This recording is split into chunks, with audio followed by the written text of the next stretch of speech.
project data, timesheet data, and invoicing data. These are core essential data points that we need. Problem solving, teamwork, collaboration, tenacity, grit, great qualities. Some of the bad qualities that you have to part away pretty fast is also most of us strive for perfection. On this episode of the Business of Architecture podcast, you'll discover the invisible habit that may be choking your architectural practice's cash flow and what high-performing firms do instead. Why your architecture proposal could be your most powerful business asset, and how AI is now helping firm owners rewrite them, and what the top 25% of architecture firms are doing differently to out-earn and out-operate the rest by miles. Hello, Architect Nation. I'm Enoch Sears, founder of Business of Architecture, a team of experts helping elite small architectural practices excel. In today's episode, Business of Architecture principal Rion Willard sits down with Robert Yuen, an architect turned entrepreneur and the CEO and co-founder of Monograph, a firm performance software built specifically for architects and engineers. Trained in architecture, Robert saw firsthand the need for better business tools in the profession, and he set out to build a solution that empowers design professionals to run profitable and efficient practices. Today, he's a leading advocate for improving AE firm operations and helping architects focus more on design and less on spreadsheets. Today's episode is sponsored by Gelt. Is your architecture firm just filing taxes or actually using them to grow the business? Gelt is your partner in optimizing your taxes so you can focus on scale. They work with you year-round, not just at tax time, taking a proactive approach that combines expert CPAs and powerful technology, from smart entity structures to overlook deductions and smarter compensation planning. Gelt helps architecture firms unlock strategies most accountants miss. And exclusively for Business of Architecture listeners, Gelt is offering 10% off your first year. Don't wait for next tax season. Schedule your complimentary consultation at joingelt.com. That's JOINGELT.com to learn more and mention BOA when you sign up. If you've ever felt as a firm owner that you're building everyone else's dreams while yours collect dust, it's time for the Smart Practice Method Masterclass. This free masterclass is your blueprint for eliminating overwhelm and slaying chaos in your architecture practice so you can stop drawing up excuses and start drawing and designing your ideal practice today. Go to smartpracticemethod.com to access this video for free, and stick around because the conversation with Monograph CEO Robert Yuen is packed with insights for healing cash flow and ensuring profitability. Robert, welcome to the Business of Architecture. Once again, how are you? Good. Thanks for having me back. We don't see each other enough. I know. My absolute pleasure to have you. We always have a good chat here, and it's been probably a little over a year, I think, since you were last on the show. And I know that there's been an enormous amount of progression with how Monograph has been developing. You've released the second year of your benchmarking survey, which again has been a fantastic read and some really insightful numbers that we can dive into a little bit there. And as always, we've got a number of our clients here all using Monograph, and are always singing the praises of what a easy to use system it is. And it's we even have a CPA now on our team who helps architects actually set up Monograph and kind of implement, kind of get project data up and running. And he absolutely adores it as an accountant. So it's not just architects who are loving it, the accountants are loving it as well. So welcome, good to see you. And perhaps, we'll start there with what has happened in the last year or so with Monograph, and perhaps what sorts of, how have those changes been informed, if you like, by some of the challenges that you've been witnessing the architecture industry been facing. It's been quite a turbulent year full of a lot of change. That's had an impact always on the construction industry. Yeah. So perhaps we'll start there. What sorts of changes have you guys implemented in Monograph, and what were the challenges that those changes have been responding to? Well, I do acknowledge or recognize that the world is going through a lot of changes. But here at Monograph, one of the blessings we have is we have one focus, really. And that focus is to make sure that architects run an incredible business. Our only goal is to make sure our customers, architects, engineers, are running a more profitable business today with Monograph than they were prior without Monograph. And if that's the only focus, tunnel vision, and you just stay extraordinarily focused on delivering that value. Um, so it's a huge blessing because that means we can say whatever's happening in the world when we come to work, we only have one objective to go after and focus there. Um, so regardless of things that are happening, some of the focus that we've initiated over the last 12 months would have been the initiative regardless. Um, One is just to make sure that we continue to streamline accounting and invoicing and payments and making sure that architects and engineers have a really robust, seamless way of invoicing and collecting payments on a regular cadence. It means highly encouraging of increasing that cadence over time. Ideally moving a little further and further away from just phase-based billing and into a little bit more closer to month-over-month billing. And that solves a lot of problems. That solves one of the core problems of just making sure that there's cash flow for the business. And our customers are never, let's say, strapped for cash when it comes to paying your rent, paying your payroll, and paying all your other expenditures that happen on a monthly cadence. The other thing that we've been working around is making sure that we start to incorporate a lot of new AI features around and across our platform. That's going to help essentially automate a lot of the workflows that our customers already see day in and day out. And we're trying to find opportunities where there's hugely a large opportunity for AI to assess in that workflow. One of the things I'm really, really proud of that's happened not so long ago is you can now upload your proposal contract, and our builder will essentially read that contract/proposal and automatically plan out your entire project. At least take the first step. So we can fill in the name, the project, all the phases, all the durations, the contract value. We can then even look at your scheduling and resourcing feature and look at who's available, who has the right skill set, and who might be the right person to slot in to work on that project. All that's done automatically now. And then you as an architect has to review that first pass, make minor adjustments, and then hit go. You can imagine historically this would have been a very tedious part of project management. You have to manually enter the project name, manually enter all the phases, manually enter all the people, budget, and time allocation. All that with a click of a button has gone away now.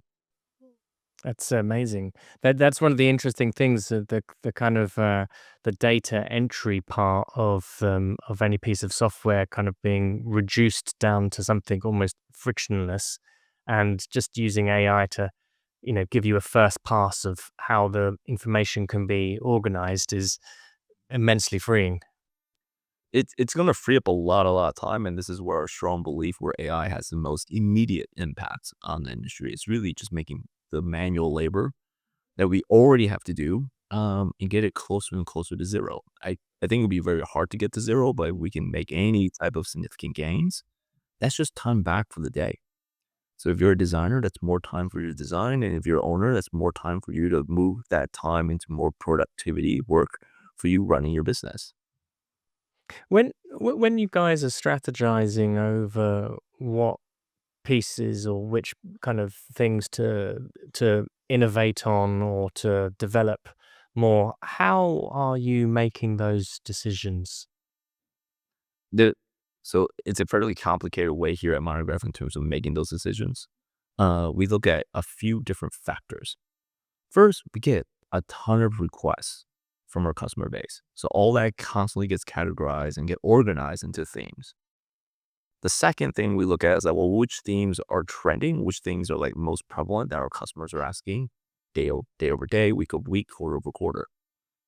The next thing we look at is that we, generally speaking, have quarterly long themes. Does it roll up to a theme that will move the business needle? That business objective, usually the way I look at it is, what's the proximity or what's the degree of separation from adding value to helping our architects and engineers make more money? If it's 1 degree away, we should do it. If it's 10 degrees away, we should probably not. Um, So there's two different matrices that are happening, right? There's one that we absolutely listen to all the requests from our customers. And then the other objective is what's the degree away from the money. And depending on that degree, it gets prioritized. And then we focus on a theme at a time for every 3 months before we switch to another theme. Amazing. Um, so some of the themes then obviously you've been coming up with is this idea of cash flow cadence. And I know we spoke about this previously on a podcast, the sort of importance of having this regular flow of money coming into the firm. I've always found this really interesting in architecture practices, particularly because there is this. I think it's a very bad habit of kind of billing by milestones. Which, whilst that sounds like it makes a lot of sense, these milestones are very vulnerable to so many decisions that get made outside of your control, which then kind of has this massive impact on your ability to be able actually to bill when you want to be able to bill. So with Monograph now, what is it doing? Is it kind of automating up to a monthly amount and projecting, here's how much we've actually done on the project, and then billing as a percentage of completion as the kind of projects are chugging along? Or Well, in our platform, we allow you to do either or. You could continue to do phase-based billing, but we highly encourage you to go to monthly. And all of our automation features will essentially remove a lot of the hurdles that has historically been in place that prevented architects from going monthly. Right? It is a highly tedious workflow. If you have to repeat it, invoicing no one loves, but it is very hard and time consuming. If we can make that easier and continue to build that case, more and more of our customer base are switching. That's it. If you don't feel comfortable switching, a lot of our customer base are still invoicing on their business on a phase over phase-based type of billing milestone. And our workflows can work for you on that regard as well. do you see a lot of firms billing up front and kind of getting into flat billing cycles, or perhaps choosing a monthly amount for, it might be a kind of fixed fee that's spread out across a kind of fixed time span that's been predetermined with the negotiation with the client, and then perhaps they might alter the kind of level of that fee depending on the intensity of work that's happening in that particular phase. But do you see that happening more, that people are actually starting to kind of bill up front? Yeah, we have started to see that more and more. And I think that perfectly aligns with our belief that when you do that, you run a healthier business. One, because your cash flow is now predictable. Predictability means you just reduce a lot of anxiety. If your anxiety went down, well, guess what? Your creativity goes up. And because you're less worried about running the business, because the business has predictable cash flow. There's predictability in terms of expectation with your end client. So you can just stay heads down and focus on the execution of great design and great work. We have seen a trend where more and more firms are adopting that way of doing business. Now that varies. It varies depending on sector. It varies depending on like industry specific. But the general trend is that it is increasing. Good. Now, the benchmarking and business report that you guys recently released, very glad to see this becoming an annual kind of publication. Before we dive into some of the things that you were actually looking at, I was curious, have you thought about doing a similar sort of thing within sectors? 100%. Absolutely. This was one of our initial ideas over a year ago, was to break things down by sector, by category, typology, and geographies. The thing is, you need significant amount of data to actually make those segmentations be actually meaningful. Like if your Right. n number, right, the amount of logos is not enough, you just don't have enough significant relevance for that data to be important. Which I actually love, because that means we should continue to do this every single year. The business should continue to grow year over year, and as the business grows, we will become more hyper specific based on typology, categorization, and geographies over time. And then even more specific based on like job role, title, and leveling within a firm. Um, I do think it's highly contingent on the quantity of data to make sure that the report has enough significant relevance. I love it. I think that's so exciting that the fact that this can kind of iterate and get more specific as you're progressing, and actually start producing a very accurate map of how money is working in the architecture industry and Mm. which sectors are actually doing well. I recently interviewed in the UK here. There's a media company called an architectural media company, Um, and they do a lot of PR work with uh, within the built environment, construction companies, with developers, and with architects. And I found it very interesting that some of the publications that they've started to focus on have been sector specific information to kind of try and present to the architecture industry. Well, look, here are the sectors that are actually doing really, really well. Here are the sectors that we're starting to see growth in. Here's where investment is coming into, and what countries it's coming from. Um, and that's the kind of sort of sector knowledge, if you like, that architects don't often strategize around. They kind of find themselves in a niche, and then I'd like to go over there maybe one day. But starting to kind of actually make comparisons of actually seeing that different firms in different sectors have different benchmarks, perhaps, or there's they're doing better. I find that very appealing. I mean, just off conversations, I know in the US, healthcare at the moment has been, lots of our clients who are in healthcare has been, it's a booming industry, and obviously things like data centers and stuff are a hot topic, and and if you're getting in there early, then that's a great niche to be in. Y I think a lot of it, one, you can kinda, like, look at local news and try to get Hmm. a pulse, and we kinda see that in the data too. Um, the medical space, data centers, infrastructure work are absolutely booming. The residential market is still booming. Uh, tenant improvement, commercial, not so much. So it really depends on, like, what's part of the market and segment that you operate within. The commercial segment have taken a really big hit since COVID. And we have not seen that rebound as fast as other segments. Especially in some urban centers like the commercial space, TI space is still actually it's actually still really, really bad. Hmm. Um, and a lot of the times, especially with new builds, that's also where construction and the tariffs and some of the, let's say, global policy changes are happening or have the largest impact. Um, and a lot less on the residential side and a little bit less on the medical side. Interesting. With this report, was the data collection the same methodology that you used in the previous one, Mhm. or was there any changes? No, no, like, I think it's incredibly important for us to stay unbiased as possible. So we're using the data and we're trying to present the data in an anonymous way, Hmm. to inform the industry of what are the trends and where are things happening. It's really, really important for us to look at data and let the data speak for itself, and not run, let's say, surveys, which is historically what a lot of others have gone to in terms of like presenting or shedding light on the industry. My biggest, let's say, point of view is surveys are highly biased. Um, and they're usually filled with inaccuracies based on like the day you ask and who you ask and where you ask.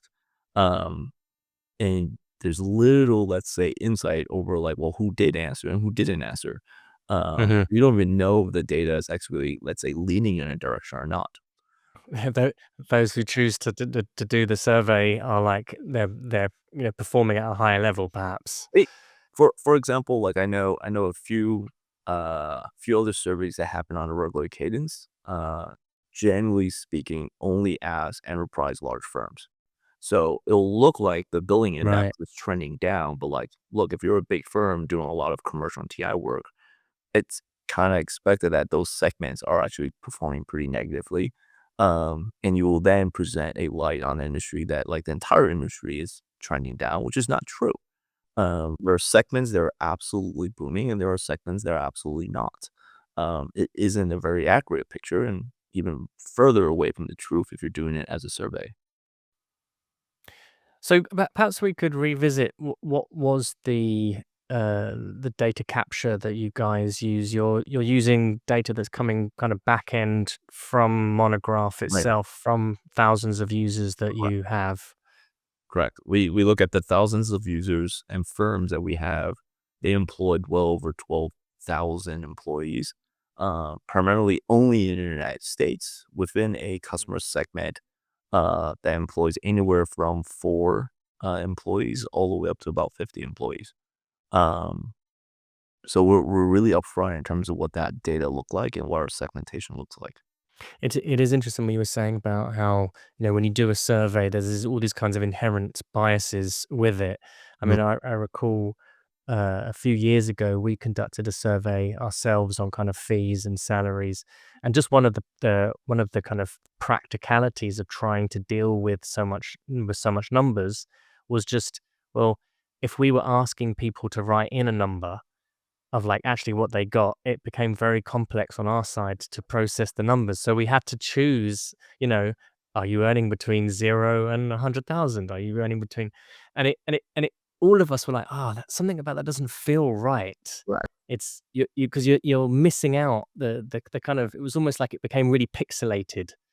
Yeah. It wasn't accurate, and you were kind of, there's a lot of blur there. So I find what you guys are able to do in terms of taking the data from, what people's bookkeepers are doing, as well. This is a pretty accurate representation of a firm inside the Monograph.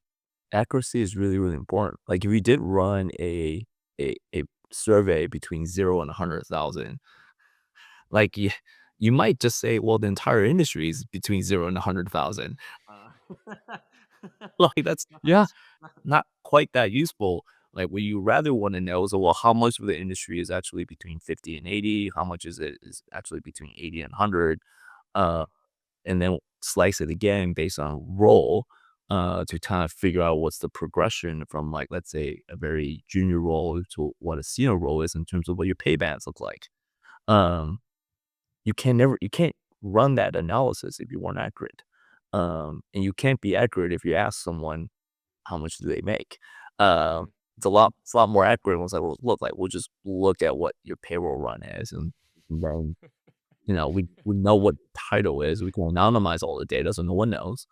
But it's a lot more fair way of actually understanding the trends of the market, and trying extraordinarily hard of removing bias. Mhm. So the numbers that you went into, you pretty much kept the same major KPIs as the 2024 report, except for you had salary involved in here. Um, have you seen much change between the results that you produced in the previous report? And have you guys been able to ascertain any evidence, let's say, for what happens to some of these KPIs upon starting to use a program like Monograph? Generally speaking, what we've seen is every new customer from the day they start compared to when they were not have drastically improved in their business operations. And business operations is a general catchword from like your billing cycles have been reduced, which is great, which means you're collecting money faster. Your ability to essentially earn more on an entire firm wide has increased. Your ability to earn more on a per employee basis have also increased.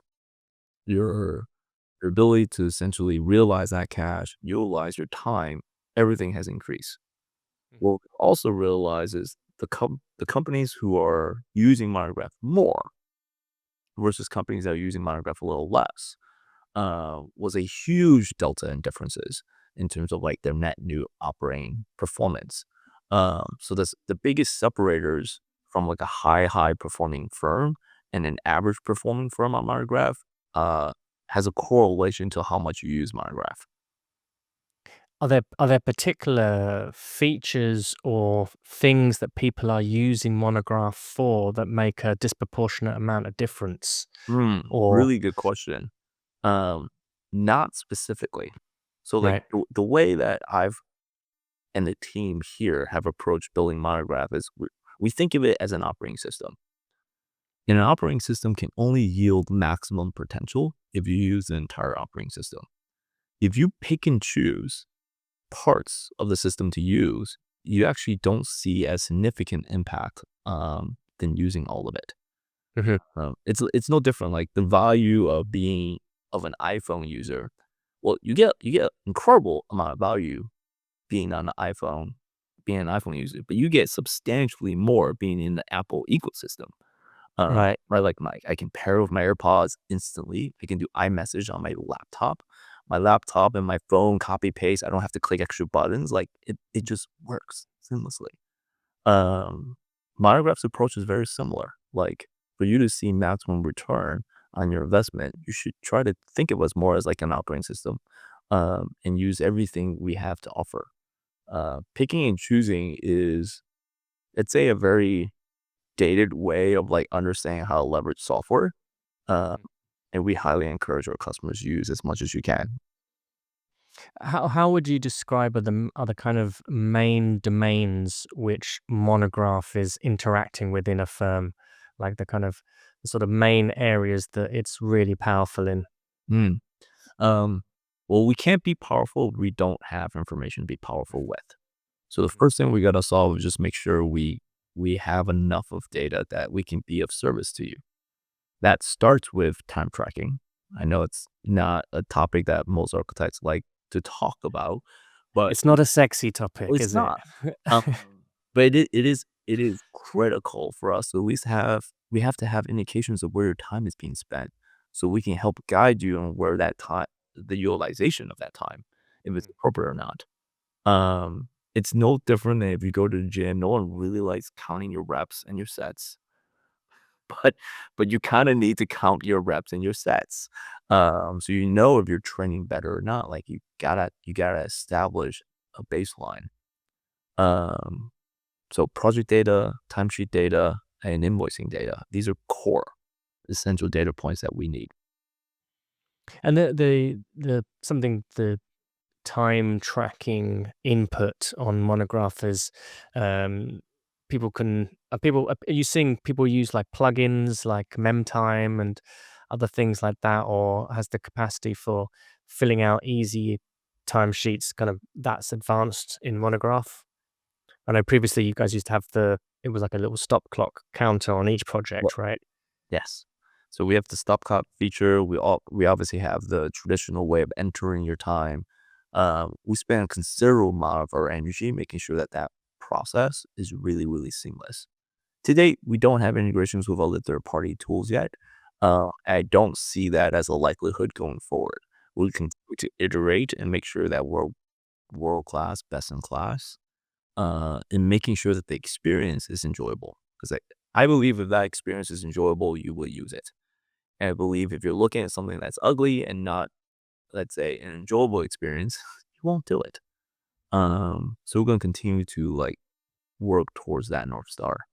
hmm Well, that's interesting as well. That kind of user experience of the platform being massively important, or just simply the slickness. Yeah, exactly. I mean, we see so many people who use not to badmouth any of the other bits of software, but I'm going to say Ajira is You said is say it.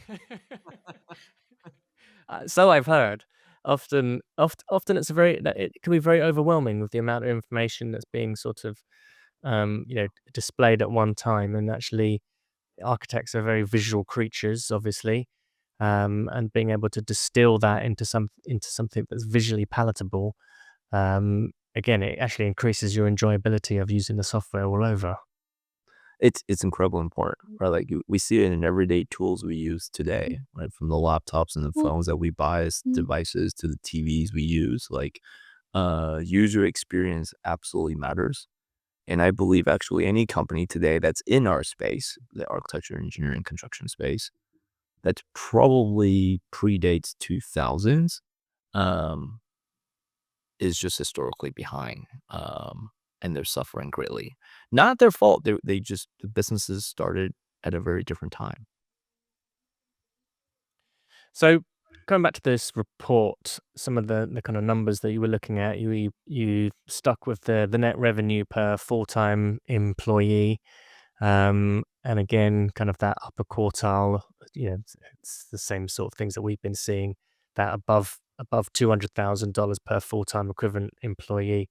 This is one certainly that I'd be interested in understanding more, region by region, Right. because we have this a lot with our clients, and obviously California, New York, it's often very easy for firms in those areas to get pretty high pretty fast. What's been your sort of take on the geographical difference of this particular number, and does it have an impact? Is there a kind of cost of living um, adjustment that could be made the same way that you might do in the valuation of a firm? Yeah, my general take is there isn't enough significant data to, let's say, make that assumption yet. Hmm. There are other assumptions we can make, which is Hmm. it true that it costs more to live in a major metropolis than it does not? Hmm. General answer is yes. We all know that. Should pay correlate to where you live? Yes, right? Like you can't you wouldn't be able to build a business paying substantially lower in a metropolis area. So those cities would be San Francisco, LA, Chicago, DC, New York. Like, we know that these are high cost of living metropolis that commands a higher pay. Um, that said, regardless of pay, your ability to produce revenue on a per employee basis is actually like um, not correlated. You could be in the middle of somewhere not a major metropolis and still have a very high degree of net revenue per base. Um, and that's a very different number than like a salary. And I think your ability to look at net revenue is actually a much more accurate way of looking at it. And let's say looking at your net costs. Right, salaries would be the cost of an individual, where net revenue is your earning potential on that individual. Um, it's a way better way of assessing the operating proficiency of a firm, uh, versus only looking at your costs. How do you accommodate then firms, let's say, that are kind of taking advantage of global arbitrage or geo arbitrage with their employees? So they might be in Southern California, but then they've got 15 team members who are all in Tijuana Yeah. or Costa Rica or something, and who are getting paid, a fraction of what a domestic architect would be getting paid. But but then they're still logging those individuals as being Mm. employees, and they're working a full time. They're just getting paid, you know, $25,000 or something, or $50,000, whatever it might Substantially be. less, Yeah. which you'll be right, it will drastically inflate your net revenue per employee number. Uh, Mm. right, because like your earning potential now on a per employee basis substantially skyrocketed. Uh, Mhm. the interesting thing is I have not seen a large trend of firms move in that direction. We have started. Right. I've seen, let's say, conversations around that topic, and I've Mhm. seen larger firms move more in that direction. Larger firms in this context will be like employee count of 100 or more. Move in that direction to operationalize the efficiency of their firm a little bit more streamlined. Not 100% of the work. There's segments of the work that totally make sense to go international. Any firm that's less than 100 employees, we generally see it a lot less. Uh, Right. it's just you don't get the significant gains. The firm's a lot smaller, and you Mhm. still highly are dependent on being in person to drive alignment and focus. Mhm. It's interesting. Um, Net cost per full-time employee. Yeah. Have you noticed any shifts or changes in that one over the last 12 months? Um, the highest performing firms are actually their net costs are substantially lower, so their profit margins are substantially higher. Which is incredible. Um, this means like the biggest firms are earning more money. The return on their investments are higher. They could be paying their employees more, but they're just way more well oiled. uh, Yeah. as a firm, and they're just driving substantially better return as a business as a whole. So we can also allude that that means that the team's also getting more money. Bonuses are being distributed. The cost on that per labor basis is also coming down, and the revenue per labor is going up. Like it's a Mhm. win across all the entire board. We'll love to see more of the industry trend in that direction, and we're starting to see that. And I think a lot of those are one of our most highly adopted users on Monograph. They use every single inch of features. They're the first adopters to anything we launch. They're using the entire suite, and they're making very fast decisions quickly whenever they see a trend. That's going to allow them to continue to outperform the industry. It would be interesting to compare as well, this survey perhaps with an AIA survey, Right. because my suspicion is as well is that the people that are using Monograph are going to be quite significantly higher with all of their performance metrics across the board, just because they've got that kind of financial X-ray that's happening all the time that's going to make them more vigilant and performing better. Have you been able to compare? Because obviously this is all of this data is for Monograph users. Correct. Um, have you been able to compare any of these numbers with, say, non-Monograph users? Not yet. I don't think I will. Nothing else. I think it's really, really important for us to stay focused on ensuring our customers are really, really happy. Mhm. And we'll let's say, the commenters around is Monograph different, is AI different, or other industry surveys different. Like, we'll let the critics and the analysts do their job, and I'm gonna just stay focused on Monograph. I like it. I like it. You decided to bring in the salary this year as one of the kind of a new KPI. What was the rationale behind that? Uh, well, I think we're starting to get to a point where we have enough data where we can present a little bit more holistic picture. Uh, Mhm. so as soon as we can check that box, I'm gonna want to do it, generally speaking. And that goes back to our earlier conversations around segmenting the industry. As long as we have enough, and we feel like we have enough data to support reporting outward, we should do it. Um, the second thing was also to make sure that there's some transparency in the world of salaries and compensations, which I think there really isn't today. I think there's a lot of surveys, and we've already talked about my point of view on surveys isn't very strong. I would rather have things that are a little bit more like, hey, like this is real data, like can't argue it. And this is where people are deciding to pay, and where pay bands start to fall relative to titles that are coming out of our system. Um, and ideally act as a benchmark for the rest of the industry to lean on. Mhm. But I love to know, like, I would love to continue to support designers early in their career to understand where do they benchmark against, versus, let's say, a senior PM, project engineer, all the way up to like principals and owners. I just think it's so useful for this to be kind of being recorded and have like a real conversation around it. And it's, again, as you say, it's unbiased data.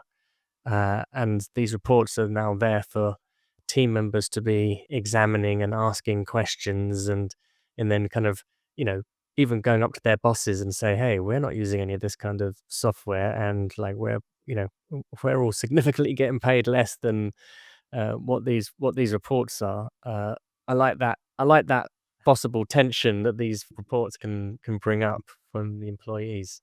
Dialogue and conversations. That's, if we're not having it, then what? Like, I imagine outside of doing good work and being everyone being a contributor to the industry, we should be having dialogues and continue to like foster future growth. Some of those dialogues should be around business, uh, money, pay. Like, we should have those, along with the topics that this industry have done an incredible job of fostering for many, many, many, many decades, around design excellence, around building performance. Like, there's a ton of conversations around that and that spectrum, and not enough around money, compensation, and business ops. How do you guys, as a kind of software company, not get distracted with the next shiny thing, because it is pretty difficult, and I can imagine as well that, like, you were kind of indicating earlier that as certainly as the business grows, you're going to get more architects give more opinions and have more desires, and we want this, or I want this, and I Yeah. wish Monograph could do that. How do you make the decision of what to chase after versus what not to chase after? Oh my God, we're gonna need a much longer podcast. uh, so shiny things problem is a very real problem. Mm. I think it absolutely exists, especially in software businesses, and especially as organizations grow. I think staying away from shiny things when you're a team of 5 or 10 is really, really easy. When you start to approach 100 and 100 plus employees, it gets actually substantially harder. There's a few things that I work on as the CEO, which is one, set the North Star for the year. Like before every year, like me and the rest of leadership sit down and we determine for the next 12 months, what's our guiding goal. And that goal can never exceed the number of 3.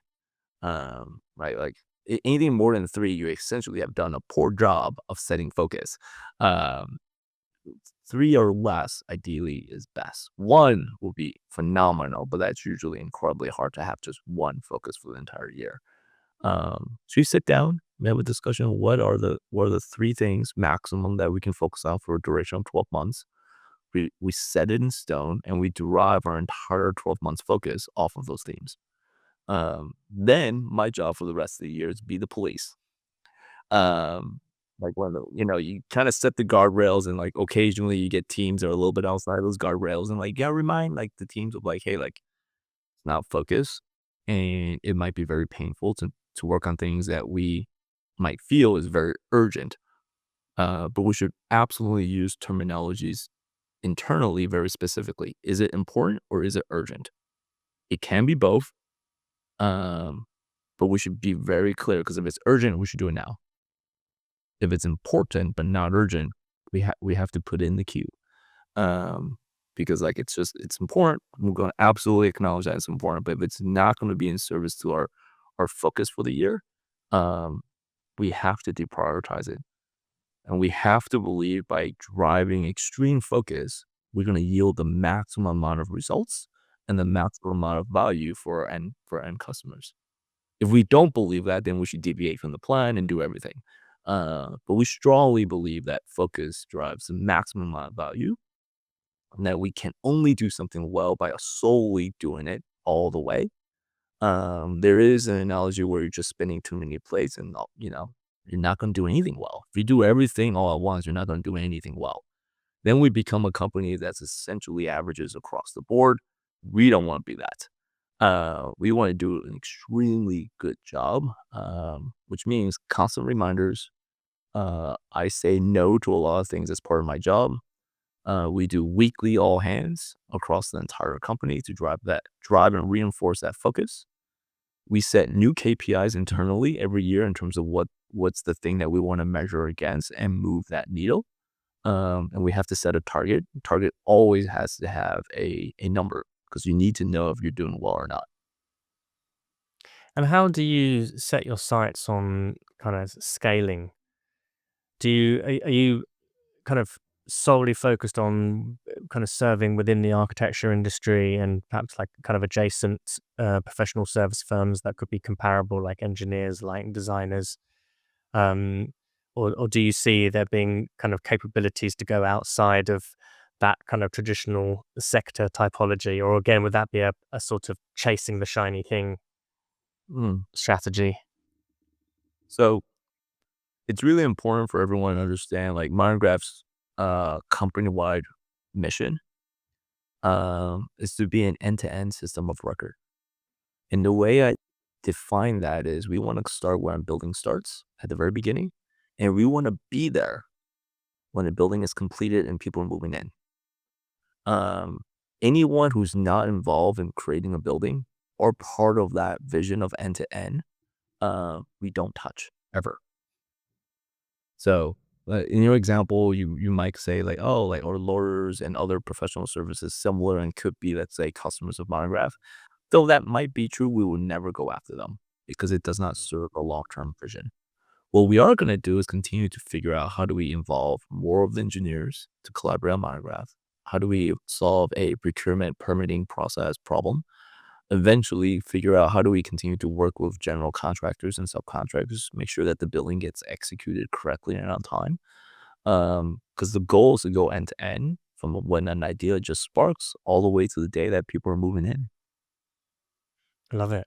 As also becomes very interesting because it starts to reflect as well some of the kind of non-traditional trends that we're starting to see with architecture firms who are perhaps becoming more vertically integrated, and we're starting to see. I mean, this personally, I think this is great, and I like seeing non-traditional architectural business models with the contractors team or doing the architect developer, and it sounds like Monograph would be very well suited to be able to serve that kind of business model as well as the traditional practice. We're working hard, but you have to give me a little time. It won't happen overnight.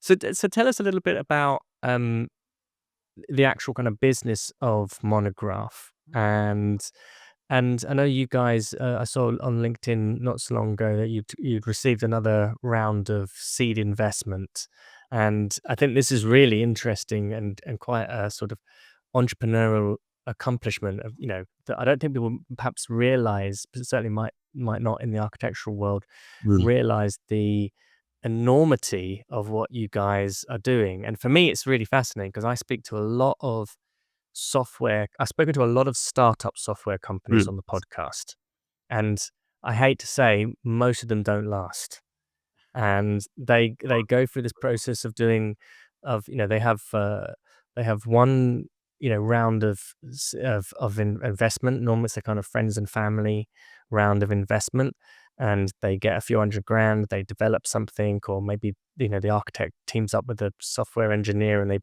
Mm. they piece something together, and it's fantastic ideas, and then it stops, and it's very difficult to kind of go past to the next level. Whereas you guys have, you've worked with a number of sophisticated investors and venture capital, and this is not for the Mm. faint-hearted. This kind of raising money. Perhaps you could share a little bit about the how Monograph itself has kind of grown and been developed, and some of the Mm. successes that you've had this year, which is or within the last 12 months, where you've received some more investment.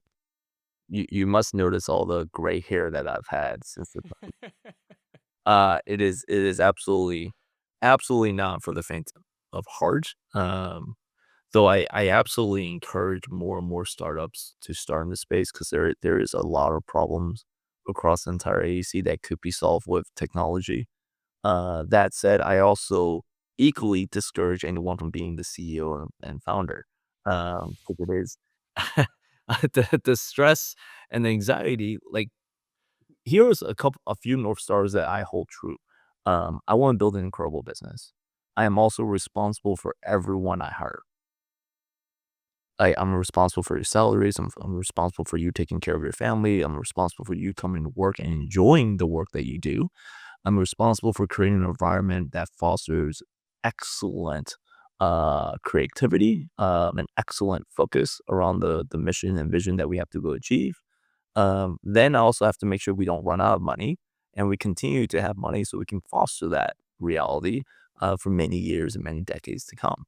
Uh, while maintaining relationships with investors so I can continue to raise future rounds, while also becoming a really, really good marketing and sales engine that because every business at the end of the day needs to produce revenue, no different than an architectural business.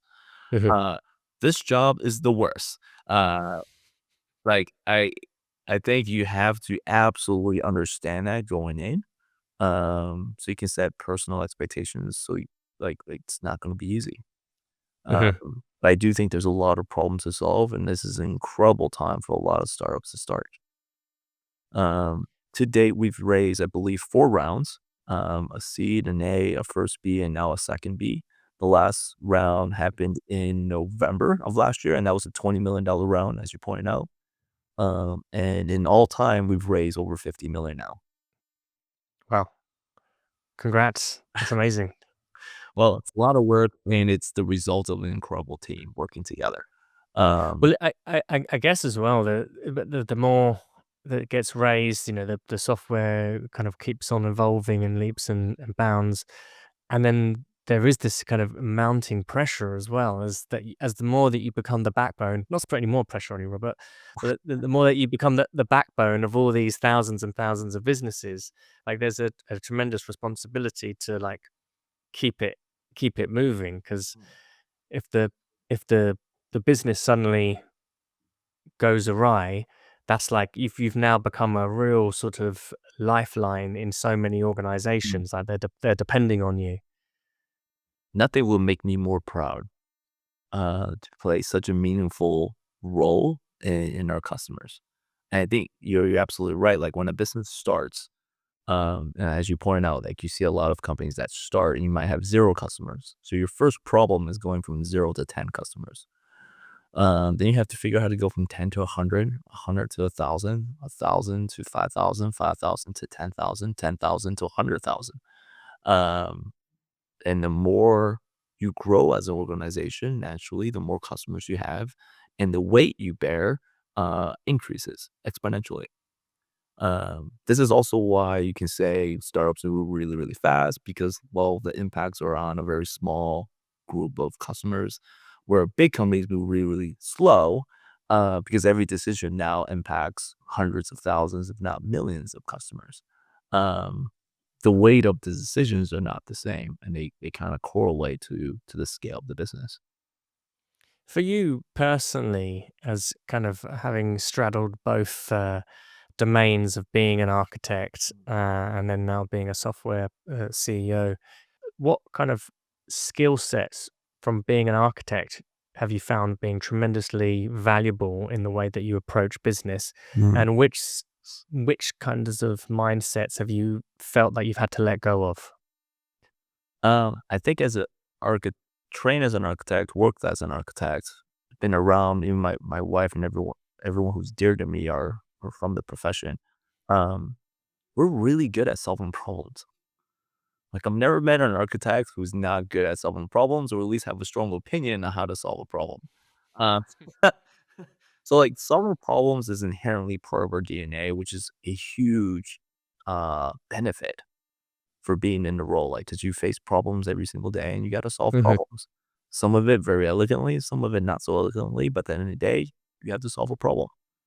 I think every architect, designer, or person from the industry also have extreme amount of tenacity, grit, stubbornness.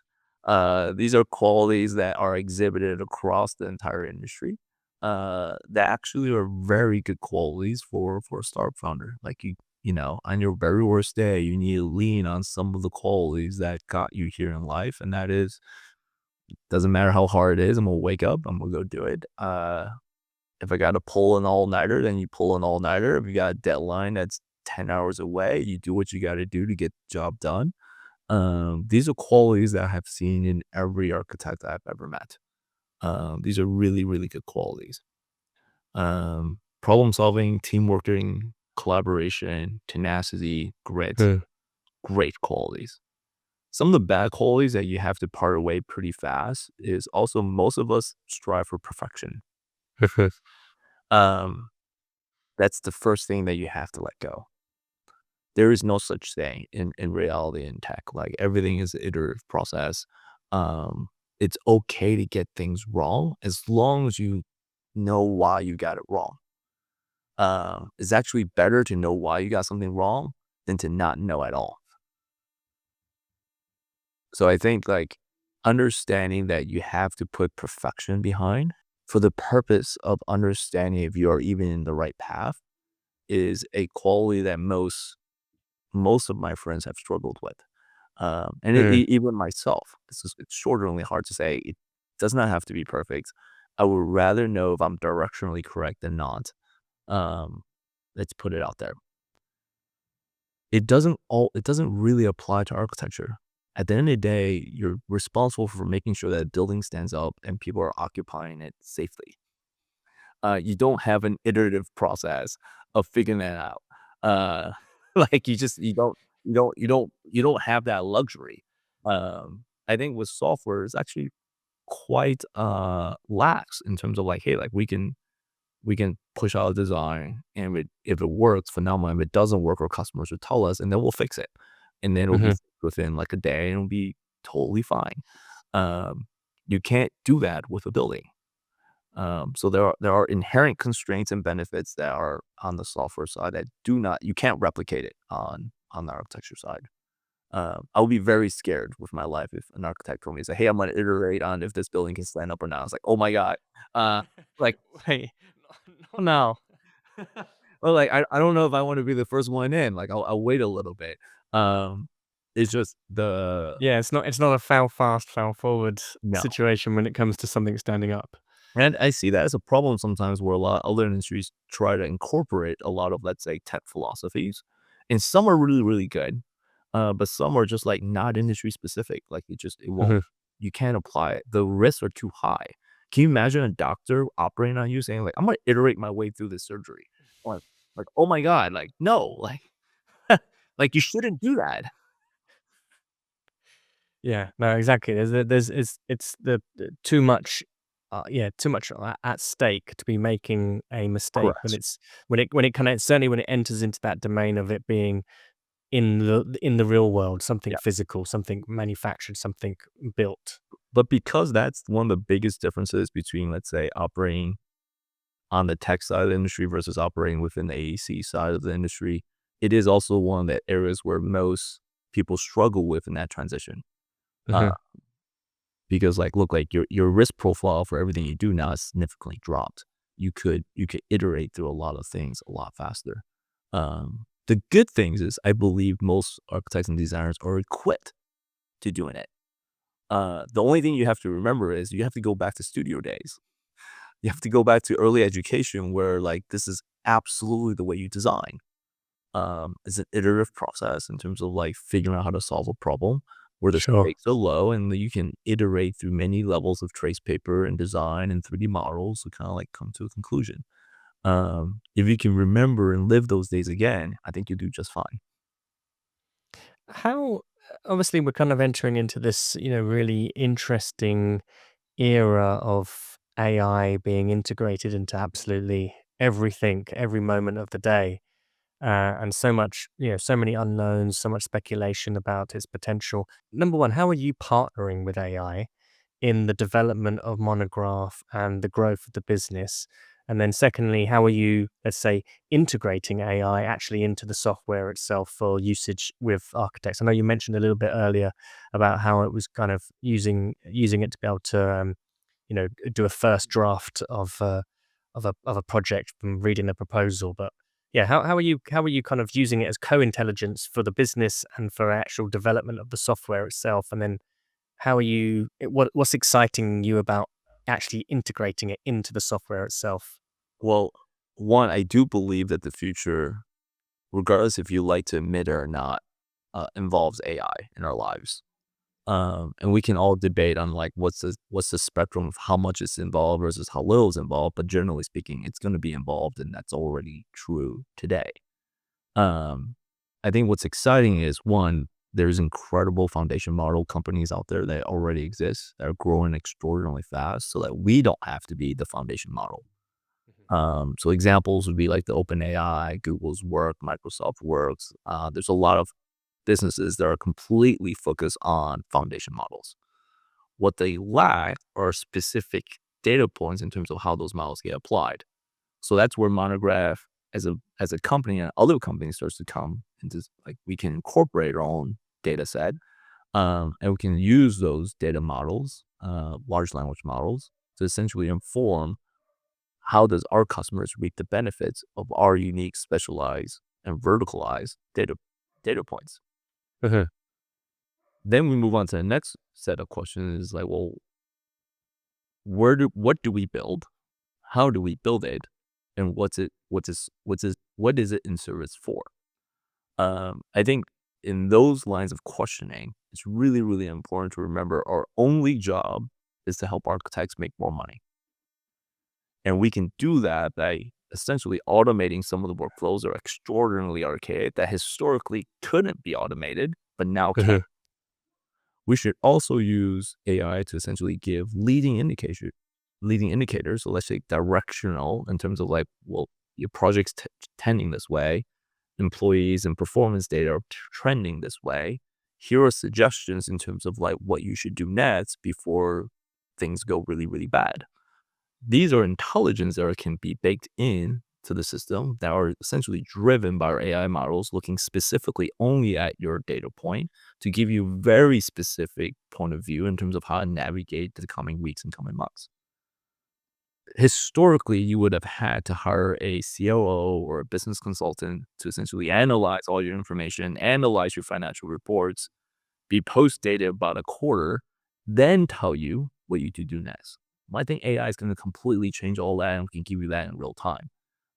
It's kind of giving you a on the call, on demand business consultant, looking at only your business performance to figure out like if you're still trending on pace and give you suggestions if you want to accelerate or catch up.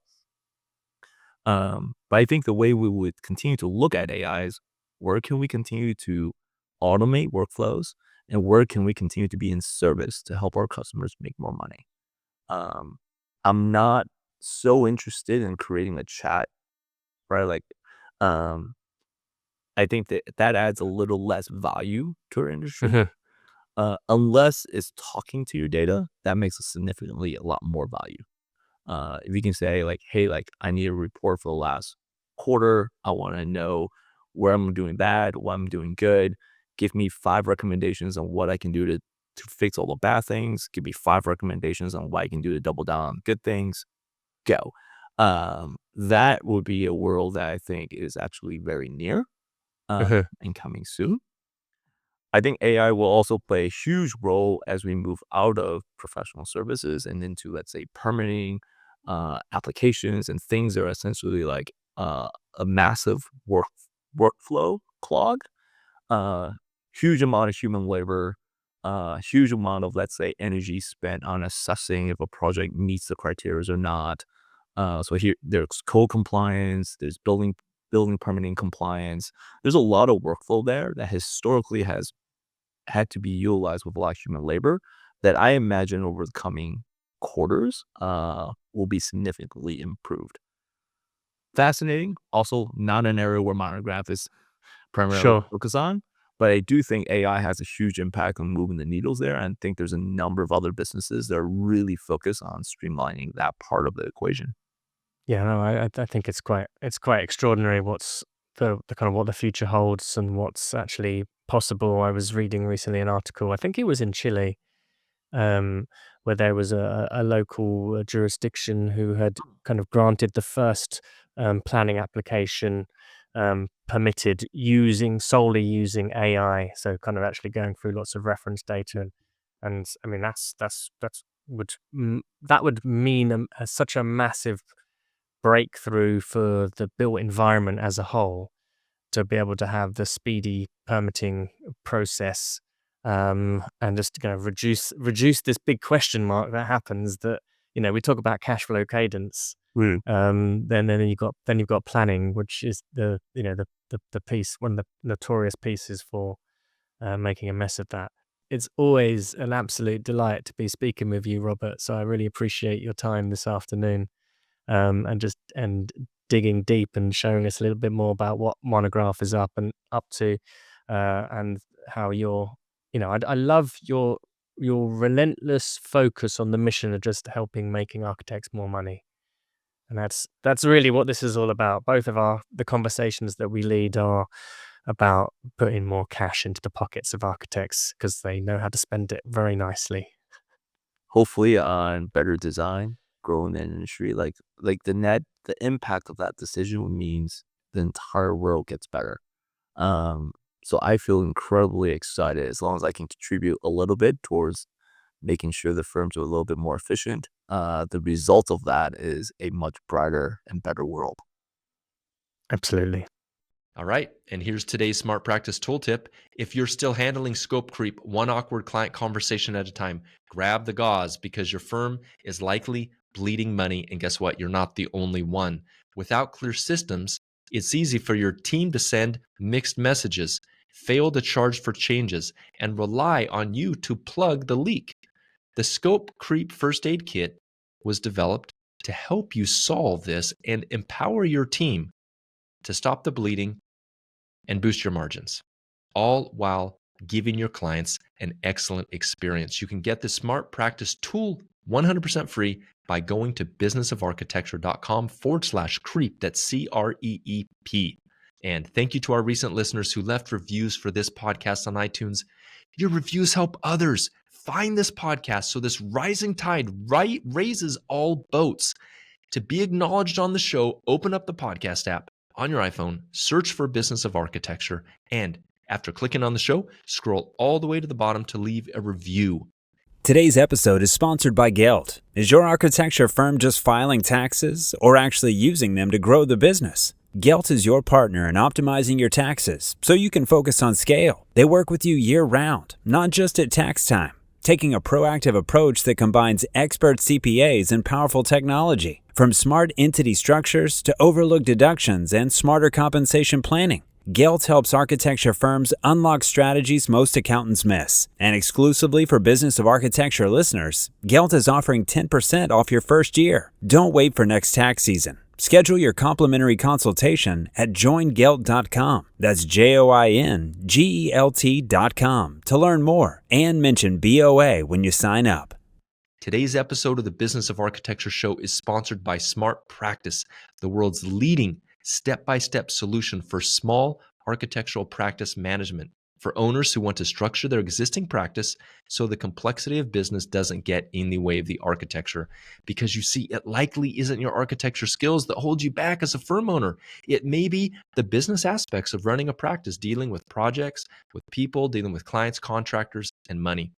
So, if you're ready to stop feeling like a glorified administrator and get back to architecture again, the smartpracticemethod.com video masterclass is your key.